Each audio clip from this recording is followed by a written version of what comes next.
Hi friends, Jai Bharat, Jai Hindustan. I am Mayank Rajesh and you are watching Info and Study. Friends, in this short video segment, we are going to have a concept of Soma Mandal, ठीक है, which is related to the Vedic period. Basically, Vedic periods से related है सोम मंडल और वैदिक period में ऋग वैदिक काल से यानी पूर्व वैदिक काल से ये सोम मंडल संबंधित है। क्या है देखिए, पहले मैं लिख देता हूं। हम आज बात कर रहे हैं सोम मंडल की, सोम मंडल की। अब ये सोम मंडल क्या है, कहां पे है? ये ऋग्वेद में है, ठीक है। ऋग्वेद क्या है? ये वैदिक साहित्य है। जैसे हम जानते हैं कि वैदिक साहित्य में बहुत सारी चीजें हैं। वैदिक साहित्य को हम वैदिक संहिता भी बोलते हैं, हाँ, या वैदिक संहिता भी बोलते हैं। तो वैदिक लिटरेचर या वैदिक साहित्य में वेद है, ठीक है। उसके अलावा आपको ब्राह्मण है, अरण्यक है, उपनिषद है, बहुत सारी चीजें हैं इसमें वैदिक साहित्य में। तो ऋग्वेद जो है चार वेदों में से एक है, पहला वेद है ये। ऋग्वेद के अलावा जो चार में से पहला मुख्य वेद ऋग्वेद है, और इसके अलावा जो तीन वेदास हैं वो है यजुर्वेद, सामवेद, अथर्ववेद, ठीक है। इसके अलावा वैदिक साहित्य में मैंने बता दिया अरण्यक, ब्राह्मण, उपनिषद, बहुत सारी चीजें हैं जो कि वैदिक साहित्य के अंतर्गत आते हैं, ठीक है। अब यहाँ पे ऋग्वेद से हमें जानकारी मिलती है पूर्व वैदिक काल की, और बाकी जितने भी टेक्स्ट हैं ऋग्वेद के अलावा यजुर्वेद, सामवेद, अथर्ववेद, ब्राह्मण, अरण्यक, उपनिषद, इन सबसे उत्तर वैदिक काल के बारे में जानकारी मिलती है। तो सबसे पहले अगर हम वैदिक पीरियड की बात करें, ठीक है, इसी से हम समझेंगे, ठीक है, वैदिक पीरियड। तो वैदिक पीरियड को हमने एक तो रखा ऋग्वैदिक काल, ऋग्वैदिक पीरियड, इसी को हम पूर्व वैदिक काल भी कहेंगे। और ये जो पीरियड है इसको कहेंगे लेटर वैदिक, यानी कि उत्तर वैदिक काल, लेटर वैदिक, ठीक है। अब जो समय होगा इसका होगा 1500 to 1000 बीसी का, और इसका जो समय होगा ये होगा फिर 1000 to 600 ईसा पूर्व यानी कि बीसी का। देखिए, पूर्व वैदिक काल या ऋग्वैदिक काल का समय 1500 से 1000 बीसी, और फिर 1000 से 600 बीसी तक का उत्तर वैदिक काल, यानी पूरा जो वैदिक पीरियड है ये है, देखिए तो 1500 से 600 ईसा पूर्व तक का समय है, 1500 से 600। अब जो सोम मंडल की बात है वो ऋग्वेद में हो रही है, ठीक है। समझाने के लिए मैं बोल रहा हूं, क्योंकि ये इसको बताना जरूरी नहीं था, लेकिन मैं पूरा पृष्ठभूमि देते हुए चलता हूं, चाहे शॉर्ट वीडियो बनाऊं या वो डिटेल वीडियो बनाता हूं, तो मैं पूरा पृष्ठभूमि देता हूं, ठीक है, पूरा बैकग्राउंड बताता हूं। तो यहां पर देखिए, ऋग्वेद जो है इसे मंडलों में विभाजित किया गया है। Rigveda has been divided into 10 mandalas, ठीक है ना। ऋग्वेद के 10 मंडल हैं, ठीक है। ऋग्वेद के टोटल नंबर ऑफ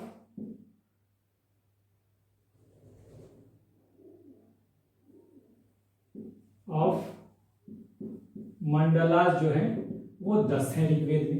इनको 10 मंडलों में डिवाइड किया गया। अभी आप पूछेगा मंडल क्या है? मंडल जो है किताबें हैं अलग अलग, ठीक है। तो 10 किताबों में 10 बुक्स में इसको रखा गया है। ऋग्वेद 10 बुक है इसके, हाँ, पहला मंडल, दूसरा मंडल, तीसरा, ऐसे करके 10 मंडल रखे, वो मैं लिख देता हूं यहां पर, ठीक है। तो ये जो 10 मंडल होंगे, टोटल नंबर ऑफ मंडलास 10, ठीक है। तो मैं केवल फर्स्ट सेकेंड कर देता हूं।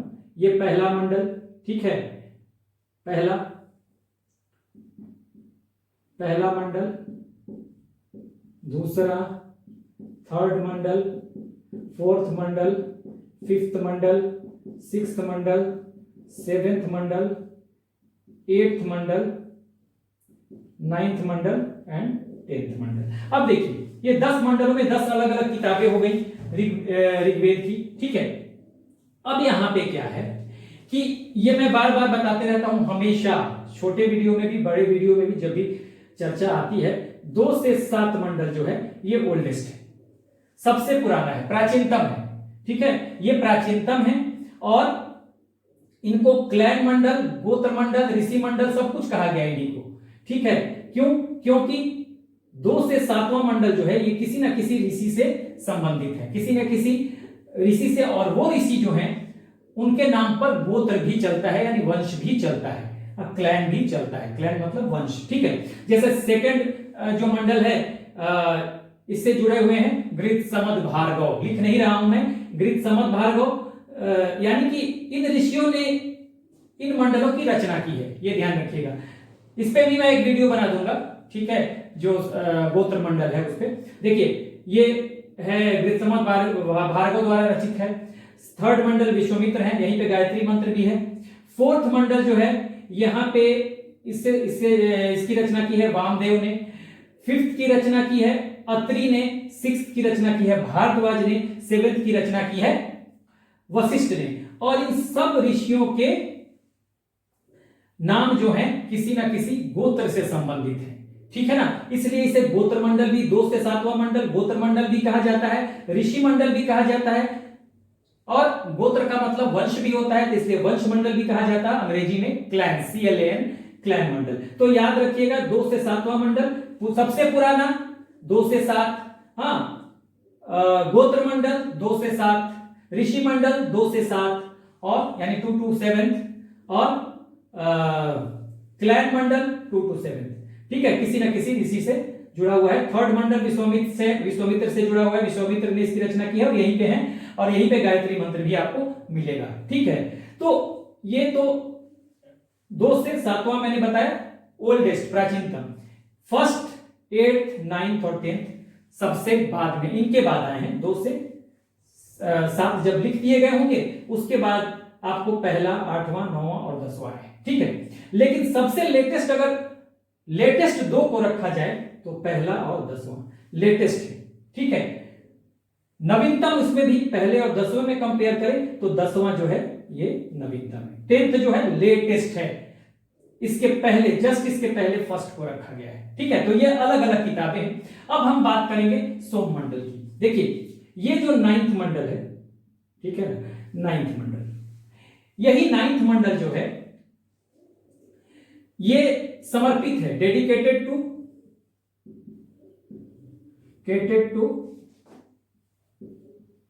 सोमापा, ठीक है। सोमापा किसे कहा गया? इंद्र को। क्यों? क्योंकि 9th मंडल में जो सोमापा है, सोमापा शब्द बनता है सोमरस से, ठीक है। सोमरस एक पेय पदार्थ है, ठीक है। सोमरस एक पेय पदार्थ था, कहते थे कि नशीला पेय पदार्थ था, जिसको धार्मिक अनुष्ठानों, खासकर महत्वपूर्ण जो यज्ञ होते थे उस अवसर पे पिया जाता था, ठीक है। और इंद्र चूंकि सोमरस का सेवन करते थे तो इंद्र को ही सोमापा कहा गया है, यानी कि 9th मंडल जो है इंद्र को समर्पित है, सोमापा यानी कि इंद्र, ठीक है। अब ये सोमरस की अगर हम बात करें तो सोमरस मिलता कहां था, ठीक है। सोमरस की डेडिकेटेड टू सोमापा, और सोमापा भगवान है, इंद्र भगवान है, इंद्र गॉड है, और ये इंद्र जो है सोमरस का सेवन करते थे। हाँ, ये किसका सेवन करते थे? सोमरस का, ठीक है। अब सोमरस जो है एक नशीला पदार्थ है, जिसे यज्ञों के अवसर पर, महत्वपूर्ण यज्ञ है या अनुष्ठान है, रिचुअल्स हैं, उस अवसरों पे पिया जाता था, खास अवसरों पे। इंद्र चूंकि उसका सेवन करते हैं तो इंद्र को भी कहा गया सोमापा, इसलिए 9th मंडल जो ऋग्वेद का है ये समर्पित है, डेडिकेटेड टू सोमापा, ध्यान रखिएगा। अब सोमरस का मिलता कहां था? सोमरस जो है, तो सोमरस एक प्लांट से मिलता था, वनस्पति से, और ये प्लांट जो है, ये प्लांट कहां था भाई? ये प्लांट आपको मिलता था मुजवंत पर्वत, मुजवंत पर्वत कहिए, माउंटेन कहिए, पर्वत, मुजवंत पर्वत। और ये मुजवंत पर्वत कहां है? मुजवंत पर्वत का जो लोकेशन है ये है हिमालय का हिंदू कुश रीजन है, अफगानिस्तान क्षेत्र में, ठीक है ना,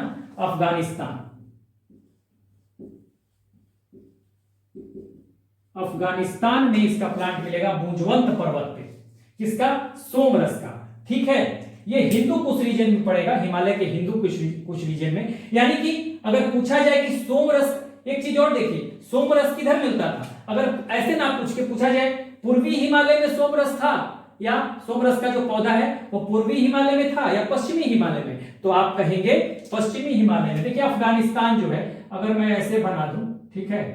अगर मैं ऐसे बना दूं, छोटा सा एक बना देता हूं मैप यहां पर।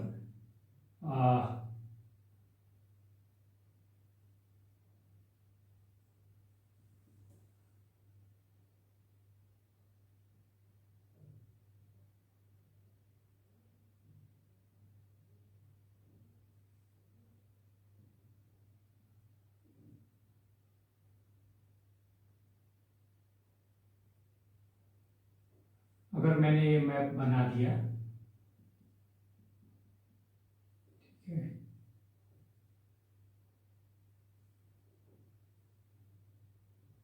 एक छोटा सा मैंने मैप बनाया, ये रफ मैप है, ये हो गया पाकिस्तान और ये अफगानिस्तान। तो देखिए ये जो है, ये हिमालय जो है, मैं पहले भी बता चुका हूं कि ऋग वैदिक आर्यों को जो जानकारी थी वो पश्चिमी हिमालय की जानकारी थी। उनका विस्तार जो था ऋग वैदिक आर्यन का, इधर नॉर्थ में तुर्कमेनिस्तान था और अफगानिस्तान आपका पश्चिम में था, इधर पश्चिमी उत्तर प्रदेश और इधर अरावली, ठीक है ना, यहीं तक का ऋग वैदिक आर्यंस का विस्तार था। तो इससे भी पता चलता है कि पूछ दिया जाए कि सोमरस, अगर आपको ये भी पता है तो अफगानिस्तान आपके दिमाग में होगा। ये चूंकि मैं यहाँ पूरा नहीं बता रहा हूँ, इस पर मैंने पूरा एक वीडियो बनाया हुआ पश्चिमी जो विस्तार पर, एक्सपेंशन पार्ट जाकर देखिएगा। हाँ, go to the expansion part, हाँ, इन आवर डिटेल लेक्चर, ठीक है, that is in the playlist of ancient history, ठीक है। तो आप वहां पे एक्सपेंशन पार्ट देखिएगा तो आपको पूरा ये मिल जाएगा। बस अभी इतना जान लीजिए कि ऋग वैदिक आर्यंस का जो विस्तार था वो आप अगर देखिए तो मैं यहाँ पे तुर्कमेनिस्तान उत्तर में, दक्षिण में अगर देखा जाए तो यहाँ पे अरावली पर्वत है, तो दक्षिण में अरावली, ठीक है ना, और इधर जो है अफगानिस्तान मैंने दिखा दिया, अफगानिस्तान ए से लिख रहा हूं, और इधर जो है ये है वेस्टर्न यूपी, ठीक है, पश्चिमी यूपी, पश्चिमी उत्तर प्रदेश। तो इस तरह से आप देखेंगे कि अगर ऐसे पूछ दिया जाए कि सोमरस का जो पौधा था, हाँ, उसकी उपलब्धि कहां से होती थी, कहां से उपलब्ध होता था, कहां मिलता था, तो पश्चिमी हिमालय में कि पूर्वी हिमालय में, तो ऑब्वियस है कि ये पश्चिमी हिमालय में था। और पश्चिमी हिमालय के हिंदू कुश रीजन में, जो कि वो रीजन है जहां पे अफगानिस्तान है और वहीं पे मुजवंत पर्वत है, ठीक है, यहीं से मिलेगा सोमरस का पौधा। और ऐसे कहा गया है, बहुत जगह पे किताबों में कहा गया कि एक नशीला पदार्थ है, बट इस पर भी विवाद है, ठीक है। विवाद इसलिए, वो भी मैं आपको कहानी बता देता हूं। विवाद इसलिए है कि कहा जाता है कि सोमरस जब बनाया जाता था, तैयार किया जाता था इस पौधे से, हाँ, सोमरस का जो पौधा है उससे जब तैयार किया जाता था तो इस पौधे के डंठल को, हाँ, मतलब पत्तियों को, जो भी है उसको पीसा जाता था और पीस के उसको दूध और दही के साथ मिला के बनाया जाता था। तो कहा जाता है कि शराब का जो कॉम्बिनेशन है वो दूध और दही के साथ नहीं हो सकता।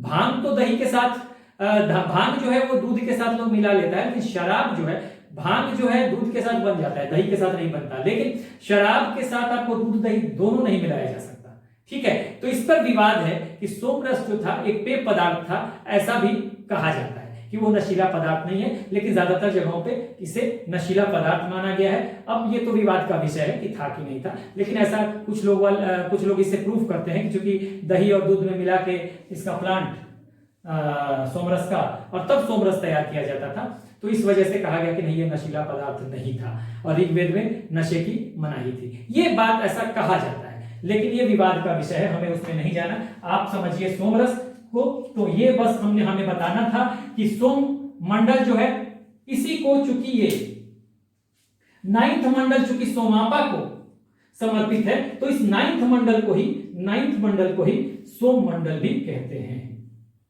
सोम मंडल भी कहते हैं। तो अब अगर कभी भी आपसे पूछा जाए कि सोम मंडल क्या है, तो ऋग्वेद का जो 9वां मंडल है, ठीक है ना, ऋग्वेद का जो 9वां मंडल है वही सोम है, ठीक है, 9th मंडल ही जो है वही सोम मंडल है, ठीक है। ये आप बताएंगे किसको समर्पित है, तो सोमापा। सोमापा कौन है, तो इंद्र, ठीक है। क्यों इनको सोमापा कहा गया, क्योंकि इंद्र जो है ये सेवन करते हैं सोमरस का। सोमरस कहां मिलता था, तो इसका एक प्लांट था, एक पौधा था, वनस्पति था। ये वनस्पति मिलता था कहां पे, मुजवंत पर्वत पे। मुजवंत पर्वत का लोकेशन कहां पे था, तो इसका लोकेशन अफगानिस्तान में, ठीक है, हिंदू कुश रीजन में, पश्चिमी हिमालय में। ये भी मैं बता रहा हूं पश्चिमी हिमालय में। तो इस तरह से हमने देखा कि सोममंडल जो है वो ऋग्वेद का 9वां मंडल है।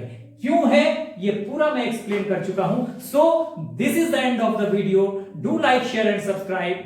All the best, take care.